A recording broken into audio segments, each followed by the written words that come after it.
বিসমিল্লাহির রহমানির রহিম। আসসালামু আলাইকুম। আজকে কথা বলার বিষয় হচ্ছে ব্যাকটেরিয়া কি, অ্যান্টিব্যাকটেরিয়া কি এবং ব্যাকটেরিয়ার রেজিস্ট্যান্স কি। ব্যাকটেরিয়া হচ্ছে একটি ক্ষুদ্র এককোষী জীব।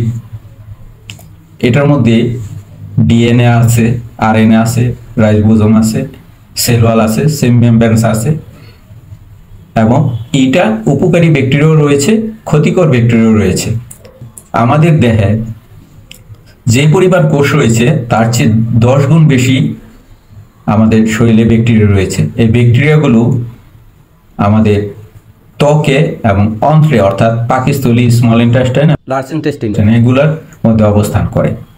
তবে সব ব্যাকটেরিয়া ক্ষতিকর না, কিছু কিছু ব্যাকটেরিয়া ক্ষতিকর। আর ক্ষতিকর ব্যাকটেরিয়া আমাদের বিভিন্ন ডিজিজ উৎপন্ন করে। আর ব্যাকটেরিয়া সাধারণত -17 থেকে 80 ডিগ্রি পর্যন্ত বেঁচে থাকে। এরপরে অর্থাৎ 80 ডিগ্রি পরে বেশিরভাগ ব্যাকটেরিয়াই মারা যায়। অর্থাৎ ফুটন্ত পানিতে, আমাদের ফুটন্ত পানির টেম্পারেচার হচ্ছে 100 ডিগ্রি সেন্টিগ্রেড। আমরা যদি কোনো জিনিস ফুটায় ফেলি তাহলে আর ব্যাকটেরিয়া থাকতে পারে না, ব্যাকটেরিয়া মারা যায়। জার্মান ডাক্তার বিভিন্ন গবেষণা করে দেখেছেন যে মানুষের দেহে একটি মারাত্মক রোগ উৎপাদনী ব্যাকটেরিয়া হলো মাইকোব্যাকটেরিয়াম টিউবারকুলোসিস, অর্থাৎ আমরা যেটাকে যক্ষা বলে থাকি। এই যক্ষার কারণে তখন এরকম অ্যান্টিব্যাকটেরিয়াল ড্রাগ ছিল না, তখন ট্রিটমেন্টের অভাবে অনেক লোক মারা গেছে।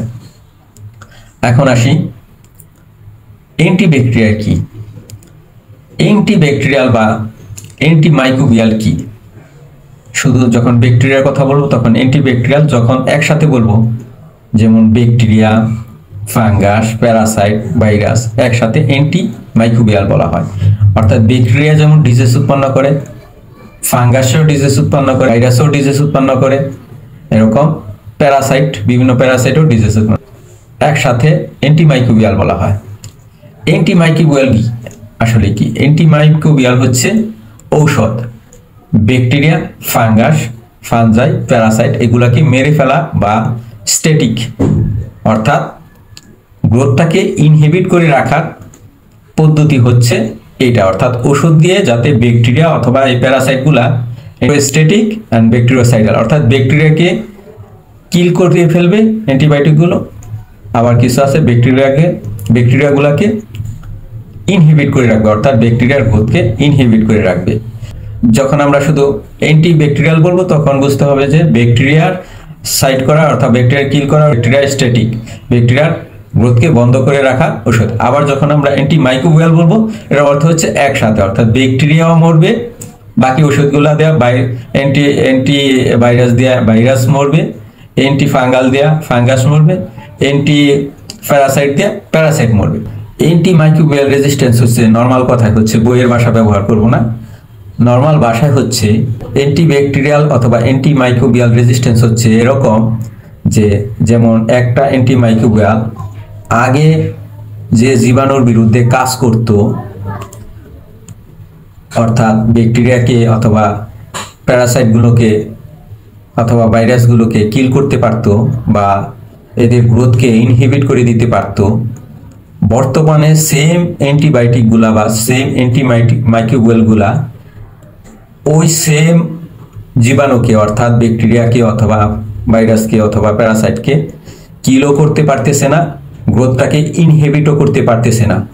এটা হচ্ছে মূলত অ্যান্টিমাইক্রোবিয়াল রেজিস্ট্যান্স। তো এই অ্যান্টিমাইক্রোবিয়াল রেজিস্ট্যান্সের ফলে পুরো বিশ্ব একটা হুমকির মুখে। অ্যান্টিমাইক্রোবিয়াল রেজিস্ট্যান্সের কারণে এই পর্যন্ত প্রায় 5 মিলিয়ন মানুষ মারা গেছে সারা বিশ্বের মধ্যে। নতুন নতুন ওষুধ যেগুলো আসতেছে এগুলার যে উপকার হতো সেটাও ব্যাহত হচ্ছে অ্যান্টিমাইক্রোবিয়াল রেজিস্ট্যান্সের কারণে। তো অ্যান্টিমাইক্রোবিয়াল রেজিস্ট্যান্স হচ্ছে মূলত অপব্যবহার ও অধিক মাত্রায় ব্যবহার করার কারণে অ্যান্টিমাইক্রোবিয়াল। তো এটা মূলত তৃতীয় বিশ্বের দেশগুলোতে বেশি ঘটতেছে, যেখানে ফিনান্সিয়াল ক্রাইসিস রয়েছে। দেখা যাচ্ছে যে সম্মানিত ডাক্তার সাহেব অ্যান্টিবায়োটিকের ফুল ডোজ লিখেছে, পেশেন্ট করেছে কি 3 দিন খেয়ে বন্ধ করে দিয়েছে, কারণ ওষুধের মতো এখানেই থাক। আল্লাহ হাফেজ, আসসালামু আলাইকুম।